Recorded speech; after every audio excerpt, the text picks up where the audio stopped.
পেয়েছেন আমি কিচ্ছু বলিনি। বিকাশ, আপনি আমার বাবার গায়ে হাত তুলেছেন, আমার ভগবানকে অপমান করেছেন।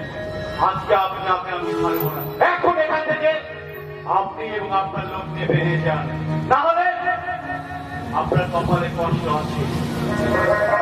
আপনি হয়তো জানেন না, আজকে আমি ল পাস করেছি, এমন কেস লাগিয়ে দেব সারা জীবন জেলের খানি টানতে টানতে জীবনটা শেষ হয়ে যাবে।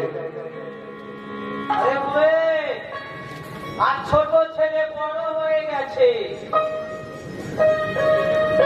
ওদের হিসাবটা করা থাকলো। আমি সুদে আসলে একদিন সব ওসুল করে নেব। চল